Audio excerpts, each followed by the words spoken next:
On Sunrise and streaming on crossroadstoday.com, office is now confirming the age and identity of the shooter at a Wisconsin school. The details just ahead. And Riverside Park closed for a brief time yesterday. The cause of that closure coming up. Plus, Victoria's Office of Emergency Management released its report on the plane crash. We'll tell you the details from the report. And it may be mid-December, but it's going to be another warm day today. And this morning, we're actually tracking some dense fog around the crossroads. We'll take a look at that. But that all is going to change with the front coming tomorrow. We'll talk about all that weather coming up. And Ganado looks to make history Thursday afternoon versus the Stanford Bulldogs. That's coming up in sports. You're watching 25 News Now, Sunrise. Good morning, Crossroads, and happy Tuesday. That's right. Happy Tuesday. Happy December 17th. Happy 8 days till Christmas. 4 days till the first day of winter.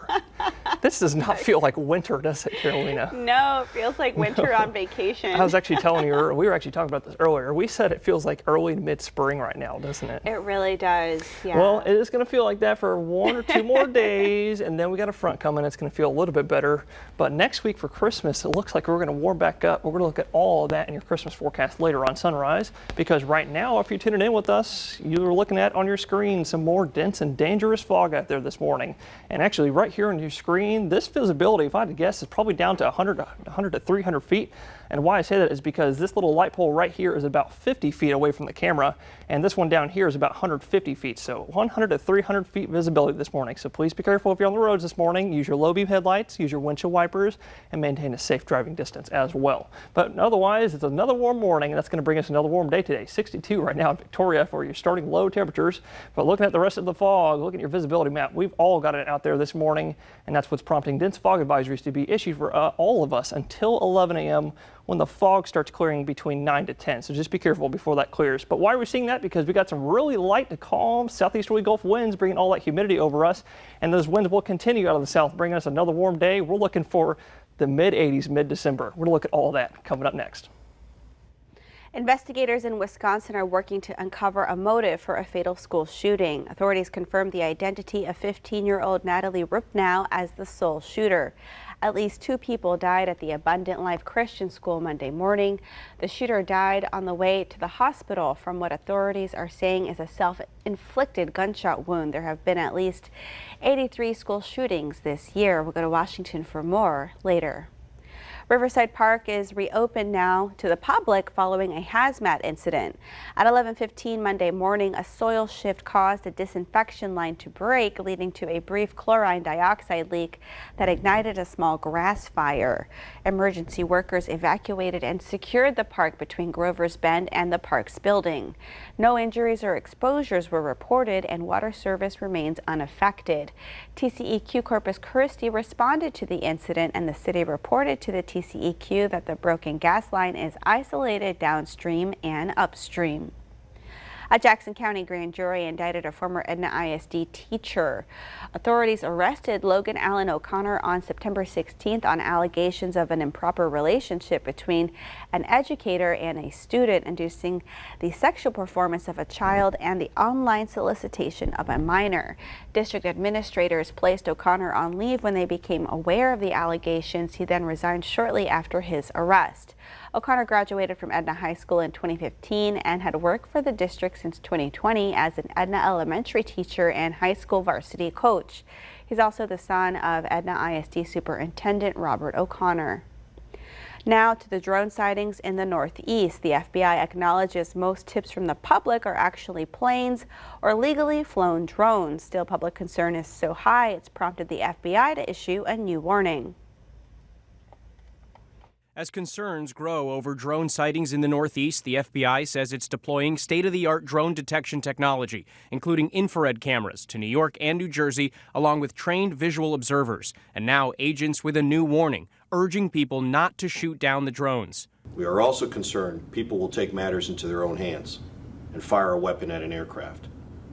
Not only is this act against the law, but it poses an incredible danger to the pilots and passengers on those aircraft. The warning comes amid criticism of the government's response, including from President-elect Trump. They know where it came from and where it went, and for some reason they don't want to comment.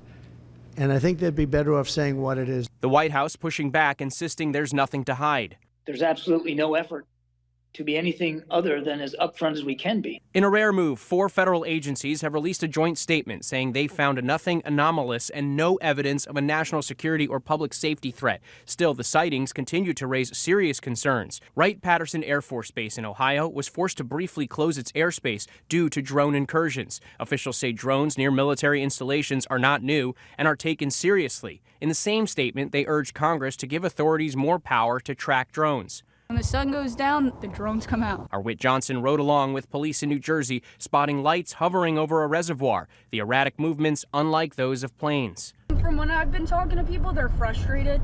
They just want answers.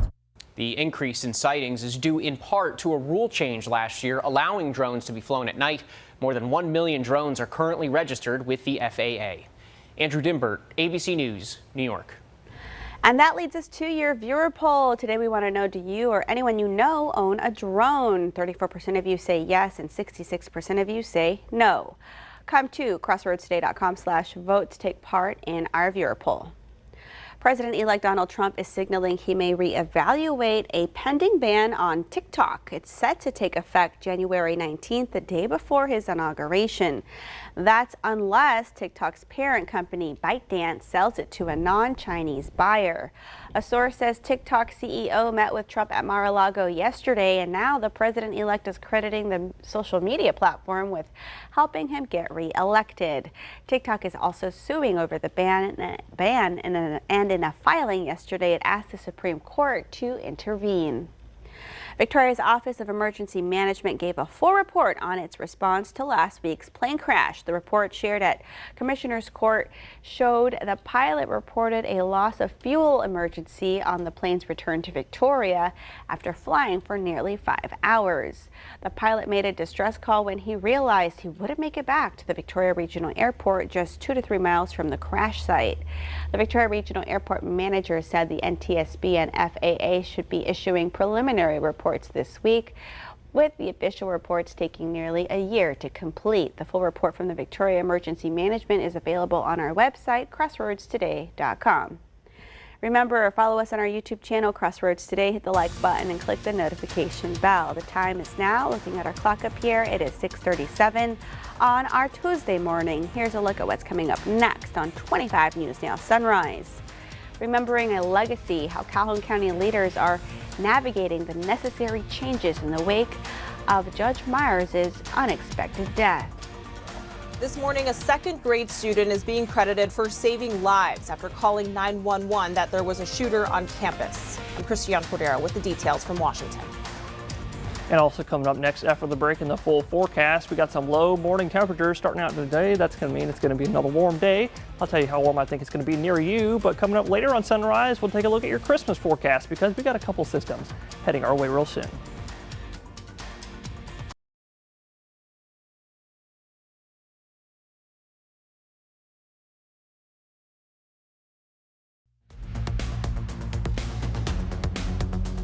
Well, good morning, Crossroads. You're looking live in Cuero, foggy Cuero that is. You see, you could actually now you can even see the water tower that is actually only an 1/8 mile away from the camera. So just be careful. With that being said, be careful on the roads if you're driving this morning, like I've been saying all morning. But it's 64 right now in Cuero, dew point matching that, bringing humidity to 98, basically 100%. And this computer says that's bringing you a 0-mile visibility. We're down to the hundreds of feet for visibility up in Cuero right now, so just be careful on the roads. But looking at your satellite this morning, you can't really see any clouds over us because the clouds are on the ground. But I actually just checked some data observations and I actually just found that there is a really slight stratostic over us at about 200 feet high in the atmosphere that will be burning off as we go into the afternoon today, bringing us another sunny and warm day. We'll look at that after this, because why we're going to have a sunny day today is because if you're tuning in with us the last few days, we had the Pacific jet stream over us, which was sending us all kinds of moisture from the Pacific. That has actually shifted eastward, actually mostly diminished thanks to the low that has moved towards the east coast. And then tomorrow we got a front, and you can actually see it right there coming off the system that's moving over the Rockies right now. But for today, like I said, with that Pacific jet stream moving away from us, we're going to be seeing a decrease in clouds, and we're looking at some mainly sunny skies for the afternoon time. Here's noon.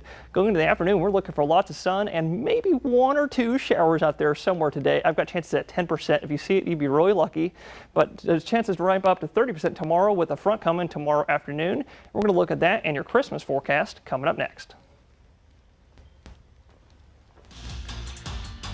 And we have reached state championship week here in the Crossroads, and we only got 2 teams remaining there in Ganado and Shiner. We're going to look today here at Ganado again. This is the first time in school history the Indians are headed there to Jerry World, and it's a shot to see if they can win their first title there on the gridiron. They've been dominant throughout the entire postseason, and they don't plan stopping now. After the game, they always seem just even keeled. Josh Irvin told his guys that no one's goal was to make it this far here to stay, and it's a chance now they got to have to do it, right? While he couldn't be more proud of the staff, though, of putting his guys in this position, the focus is still getting one more win. Man, I'm just so happy for all the kids. My heart's so full for each and every single one of them. The assistant coaches, the hours, the work that they've put in. We're not done yet. We have a goal that we still haven't reached, but to make it to this point for the first time in school history is definitely special to be a part of. And Irvin and Ganado are hoping to have a complete team effort there versus Stanford Bulldogs there this Thursday afternoon. And I think Ganado has a good shot here, being the first time here they're in their school history to try to win there a state championship. I think they can get it done there against Stanford Bulldogs, even though Stanford is going to be 15-0. But we'll see there, again, like I said, this Thursday afternoon at 11 a.m. This is Max Williams, 25 News Now Sports. 2 people are in critical condition this morning after a school shooting in Madison, Wisconsin that killed a student and a teacher. The suspected shooter died from an apparent self-inflicted gunshot wound. The investigation into what happened is only getting started. This morning, Madison, Wisconsin's Abundant Life Christian School's doors are closed to all but investigators after a teenage student brought a handgun and opened fire in a study hall Monday, according to officials. The 911 call came in just before 11 a.m., they add, from a second grade student at the school. Don't let that soak in for a minute. A second grade student called 911 at 10:57 a.m.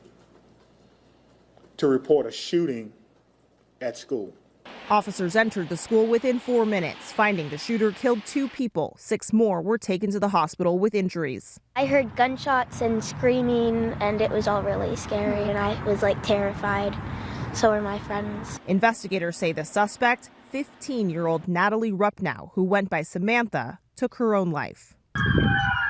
Police cleared the rest of the school room by room as parents arrived to pick up their children. Britt and Kyle Grange, speaking with ABC's Alex Perez, are grateful their kids are okay. I'm very, very, very thankful.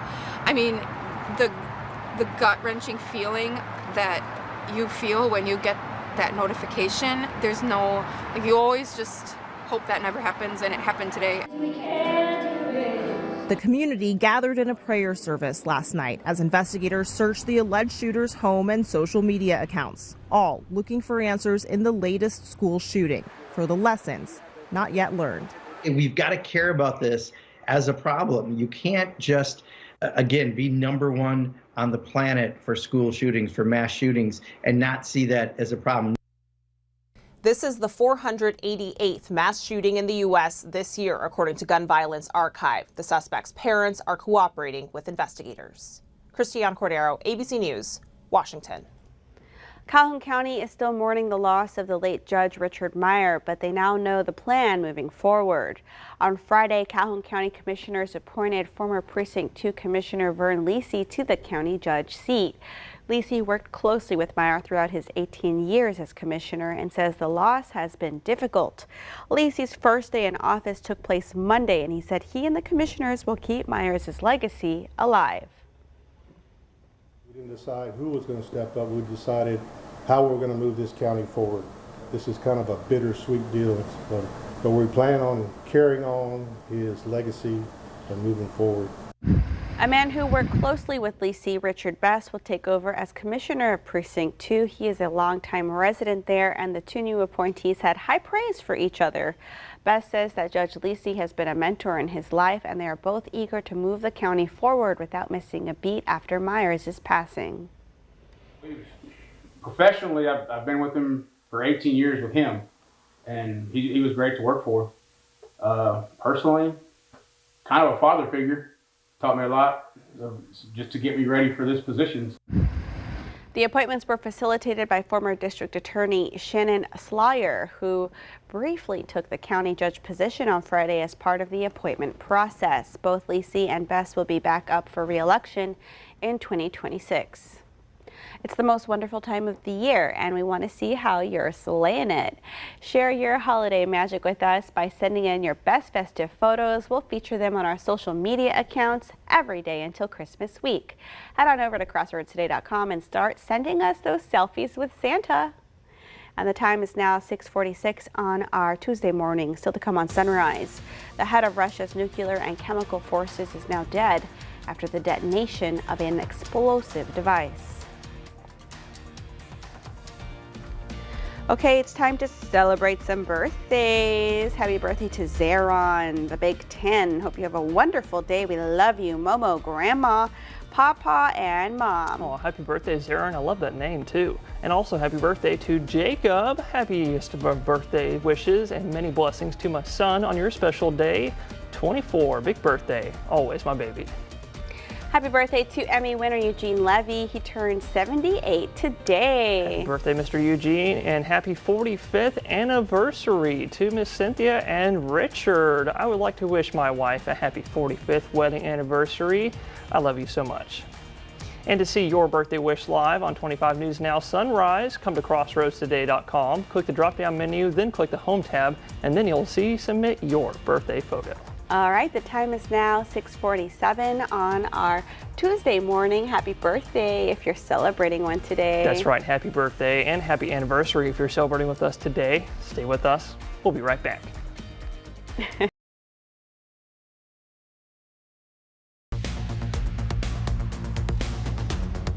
Well, good morning, Crossroads. I'm sure you've noticed over the last few days, it was a bit of a warm one. We were seeing highs in the mid-80s around the Crossroads for mid-December. That is incredible if you ask me. We're 4 days away from the first day of winter, mind y'all. And actually, it's not going to change. It's going to change tomorrow when we get a front, and you're probably wondering, is it going to be like that on Christmas? Well, probably not, but we're going to look at that here in a second. And that does lead us to today's weather poll. And I want to ask you, what kind of weather do you wish for on Christmas Day?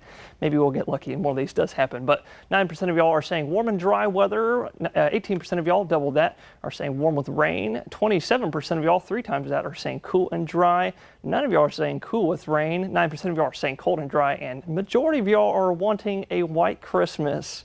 And I can safely say that's probably not going to happen, but to vote on future weather polls, just go to crossroadstoday.com/vote-weather to participate, and I'll read those answers all week long. But like I said, yesterday it was a warm one. 86 degrees was the high reported at the airport just outside city limits in Victoria. And I was looking around at some other local stations within Victoria. We got up to 84, 85, and we did actually hit 86. Quite a warm one. Going to be another one like that today, all thanks to the southerly winds and the sunshine. But like I said, that's all going to change tomorrow with the front. And next week, it's going to change a little bit more because we got 2 separate systems out there over the Pacific. One low is, let me see if I can find it. One low is right here. The other is coming in right behind it. Both of those lows that you see right there on your screen will move eastward across the Rockies as we go into later this week and into this weekend and into early next week. We're going to look at it here in just a second because the first low that we were talking about earlier yesterday and all of last week is going to bring us a front tomorrow afternoon. You can see right there, the first low moving east. And then we're going to have another weaker, much weaker front coming on Friday off of this system. But here comes the 2 I was talking about in the Pacific. Both of those will move eastward across the Rockies, and both of them will actually send a weak front into Texas. Because it's weak, it's going to stall, not coming our way. But with 2 systems coming off of the Rockies, winds will return out of the south. And we're looking at a very nice Christmas. It's not going to be snowy like you see here on your screen, but we're looking for a very nice mid and upper 70s with winds out of the south and some partly cloudy skies and some sunshine. That's pretty nice if you ask me, but I'm sure y'all want the cold Christmas. Probably not going to happen, but we're going to take a look at all that more coming up later on Sunrise. An explosive device planted near an apartment building in Moscow killed the head of Russia's nuclear and chemical forces today. Russia's investigative committee says the bomb, which was triggered by the device placed in a scooter, killed Lieutenant General Igor Krylov and his assistant.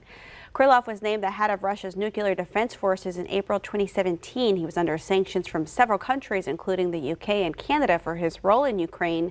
Russian security forces say the bomb was detonated remotely. China has tripled the amount of time visitors can spend in the country without a visa, and yet another move to entice more foreign tourists. The 10-day visa-free extension comes as an effort to lure more foreign tourists. The Chinese State Administration of Immigration announced the country will expand its visa-free layover period to 240 hours or 10 days across the board. Previously, there were 2 tiers, allowing eligible travelers to visit for 72 hours, 3 days, or 144 hours, which is 6 days, depending on the destination. Citizens of more than 50 countries, including the United States, are eligible for the program. Still to come on Sunrise. News to know before you go. A Russian woman manages to break free of her ankle monitor, only to find herself in the hands of authorities yet again.